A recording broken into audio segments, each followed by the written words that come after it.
की करेंगे, क्योंकि संभल में खेल खत्म हो गया है और सर्जरी शुरू हो गई है। क्यों हम कह रहे हैं कि संभल में खेल खत्म हुआ है, सर्जरी शुरू हुई है, विस्तार से आपको बताते हैं।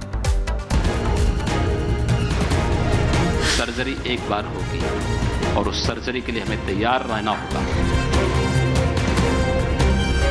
आज आए हैं हम यहाँ पे अपनी जगह को। उम्मीद जागी है साहब, प्रशासन का सहयोग है।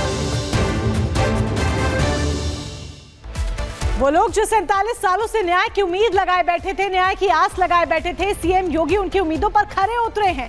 वो परिवार जिनकी जमीन कब्जा ली गई थी दूसरे समुदाय के लोगों के द्वारा, उनकी जमीन अब उन्हें वापस लौटाई जा रही है।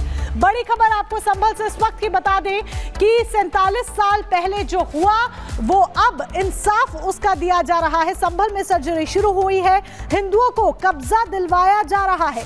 जिन्होंने पलायन किया उन्हें उनकी जमीन वापस लौटाई जा रही है। संभल प्रशासन के एक्शन से कब्जाधारियों में हड़कंप मच गया है, क्योंकि परिवारों को उनकी जमीन अब वापस दिलवाई जा रही है। 3 हिंदू परिवार है जिनको उनकी जमीन वापस दिलवाई गई है, जिसे दूसरे समुदाय के लोगों ने कब्जा कर लिया था। तो संभल में सर्जरी शुरू हो गई है। सीएम ने जो कहा वो कर दिखाया, और ये हमेशा की तरह सीएम जब जो कहते हैं, उत्तर प्रदेश के मुखिया जब जो कहते हैं वो कर दिखाते हैं। पत्थर की लकीर उनकी एक एक कही बात साबित होती है, और यही जब संभल की सर्जरी की बात सीएम योगी आदित्यनाथ ने कही तो उसके बाद परिवारों को न्याय की उम्मीद जगी और उनकी उम्मीदों पर खरे उतरने का काम सीएम योगी आदित्यनाथ ने किया है, क्योंकि उनकी जमीन जो कब्जा ली गई थी दूसरे समुदाय के लोगों के द्वारा, उनकी वो जमीन उन्हें वापस लौटाई गई है। वो परिवार जो कि पलायन कर चुके थे, अब उन्हें वापस बसाने का काम किया जा रहा है। लगातार इस दिशा में सीएम योगी की तरफ से, प्रशासन की तरफ से एक एक कर कदम आगे बढ़ाए जा रहे हैं, एक एक कर कदम उठाए जा रहे हैं, जिसकी वजह से अब जो हिंदू परिवार है संभल के, उनमें बेहद खुशी का माहौल देखा जा रहा है।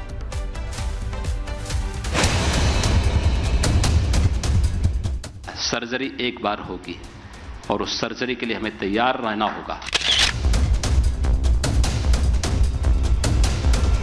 उम्मीद जागी है साहब, प्रशासन का सहयोग है।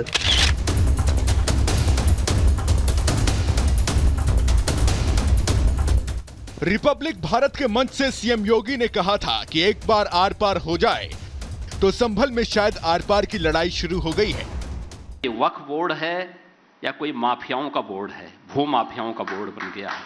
अरे याद रखना, एक एक इंच लैंड लेंगे और जिसको भी वक्फ के नाम पे कब्जा किया होगा उस एक एक इंच लैंड को लेकर के वापस करेंगे और गरीबों के मकान बनाएंगे, सार्वजनिक संस्थाएं, अस्पताल बनाएंगे। संभल में नरसंहार करके समुदाय विशेष के लोगों ने जिस तरह से हिंदुओं की जमीन पर कब्जा किया था, अब उन लोगों की सर्जरी का समय शुरू हो गया है। संभल में 47 साल बाद प्रशासन ने 3 हिंदू परिवारों की जमीनों को उन्हें वापस दिलाने की कार्रवाई शुरू कर दी है। 3 परिवार थे? 3 परिवार थे हम। तो छोड़ के चले गए थे? हाँ। फिर अब आप यहाँ पर आप आज आए हैं? हाँ, आज आए हैं हम यहाँ पे अपनी जगह को। दरअसल संभल सदर इलाके में एक निजी स्कूल चल रहा था। आरोप है कि जिस जमीन पर डॉक्टर शाहवेज स्कूल चला रहा था वो जमीन कब्जाई गई थी। 1978 के दंगों के बाद माली समाज के लोग अपना घर बार छोड़कर चले गए थे, जिसके बाद समुदाय विशेष के लोगों ने उनकी जमीन पर कब्जा कर लिया था और इन दिनों उस कब्जाई जमीन पर निजी स्कूल चल रहा था। लेकिन बीते दिनों जब राम भरोसे के परिवार वालों ने संभल प्रशासन को कागजात दिखाए और उनकी जमीन उन्हें वापस दिलाने की मांग की, तो मंगलवार को एसडीएम वंदना मिश्रा राजस्व कर्मियों के साथ भारी पुलिस फोर्स लेकर पहुंच गईं। एसडीएम ने स्कूल चला रहे डॉक्टर शाहवेज से बेनामे के कागज दिखाने को कहा, लेकिन जब शाहवेज कागजात और रजिस्ट्री नहीं दिखा सके तो एसडीएम ने तुरंत जमीन की नपाई शुरू कर दी। हमने शिकायत की थी तो उन्होंने बुलाया, मैं फिर बताया कि तुम्हारे यहाँ पे नपाई हो रही है, पहुंचो वहाँ पे, तो इस हमारे आए यहाँ पे। किसके पास कब्जे में था अभी? ये मुसलमानों कब्जे था। या कोई स्कूल बता रहे हैं? हाँ, स्कूल बता रहे थे। जब हम आते यहाँ देखने तो कहते हमारा स्कूल है, यहाँ पे तुम्हारी कोई जगह नहीं है। आशा देवी के साथ साथ अमरीश कुमार को भी उम्मीद जगी है कि योगी राज में उन्हें उनकी जमीन वापस जरूर मिलेगी। अमरीश कुमार की कीमती जमीन पर भी समुदाय विशेष के लोगों ने ही कब्जा कर रखा है।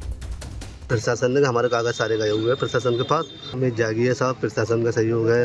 यह है कि अपने जो है तब थोड़ी बहुत उम्मीद जागी है। एसडीएम वंदना मिश्रा का कहना है कि कानूनी प्रक्रिया चल रही है और जमीन उनके असली मालिकों को सौंपी जाएगी। इसके संबंध में जो राम भरोसे के परिवार हैं, उनके लोगों ने एक शिकायती प्रार्थना पत्र दिया था कि यहाँ उनकी भूमि है और उस पर ये जो विद्यालय है इसकी समिति ने अवैध रूप से कब्जा कर रखा है। तो उसी क्रम में हम लोग आए थे रेवेन्यू टीम लेकर और इसकी पैमाइश की गई तो पाया गया कि इस पे उनकी भूमि बच रही है, तो उसको बुला के परिवार को बुला के उनको कब्जा करा दिया गया। संभल में केवल 3 हिंदू परिवार ही नहीं है, बताया जा रहा है कि ऐसे तमाम हिंदू परिवार हैं जिनकी जमीनों पर कब्जा किया गया है। इस संभल में जब मंदिर तक को कट्टरपंथियों ने नहीं छोड़ा, शमशान की जमीन तक कब्जा ली, तो अंदाजा लगाइए कि संभल में ना जाने कितने हिंदुओं की जमीनों पर कब्जा होगा। हालांकि अब हिसाब हो रहा है और हिंदुओं को उम्मीद है कि उनकी जमीन उन्हें वापस जरूर मिलेगी। Bureau report, Republic Bharat. तो संभल में सर्जरी की शुरुआत हो चुकी है और जो हिंदू परिवार जिनकी जमीनों को कब्जाया गया था उन्हें अब कब्जा मुक्त करवा उन जमीनों को वापस प्रशासन लौटा रहा है। वहीं किस तरीके से यह पूरी कार्रवाई चल रही है संभल के एसपी की तरफ से और साथ ही संभल डीएम ने इस पर क्या कुछ कहा है वो आपको जरा सुनवाते हैं। आलमसराय में गाटा संख्या 48 है जिसमें 10,182 वर्ग मीटर स्थान है और उसमें निशा नाम का एक विद्यालय चलता है। इस विद्यालय की जो पीछे की भूमि है वो आज भी कागजों में बाग के नाम दर्ज है और उस समय जो व्यक्ति थे संबंधित उनके नाम से दर्ज है, किसी के नाम से कोई दाखिल खारिज नहीं हुआ। और एक बैनामा दिखाया गया तो बैनामा की लैंड जो थी वो हमने इससे अलग कर दिया इस भूमि से। बाकी जो भूमि है वो जो चंदोसी में व्यक्ति रहते हैं जो यहाँ से छोड़ के चले गए थे उनकी भूमि है और दोबारा इनका जो बैनामा है उसकी भी जांच कर रहे हैं। ये कह रहे हैं कि हम और भी बैनामे दिखाएंगे तो हम उनकी भी जांच करेंगे कि बैनामे की वैधता कितनी है और किस प्रकृति के बैनामे हैं। आप लास्ट टाइम कब आए थे यहाँ? लास्ट टाइम तो कल परसों उससे पहले कब आए? ना हम जब आने नहीं दिया हम अच्छा करते थे आने के, ये बताओ तो हम आने नहीं दिया, हम मजबूर होकर वहाँ से भी बेच के हम वहाँ चले गए। दिल्ली घर की तरफ मकान हमने वहाँ बना लिया, पंजूसराय में भी बेच दिया आपने? नहीं, मतलब हमारा जो था ना दिलाई हमारा और के मतलब हमारे इनके दादी बाबा नहीं थे तो हमारे ससुर और ये 2 भाई थे तो हम एक परिवार में रहते थे। जो जमीन थी हमारी हमें ये नहीं पता कि हमारी कहाँ है कहाँ नहीं है, अब जरा पता चली इस तरीके से। खतौनी में कितना दर्ज है सर इनका? 1050। ये बच्चा हमारे स्कूल में यहीं पढ़ता है। अच्छा, 2 बच्चे पढ़ते हैं हमारे यहाँ पे। तो ये उधर वाला है वो 1050 उनका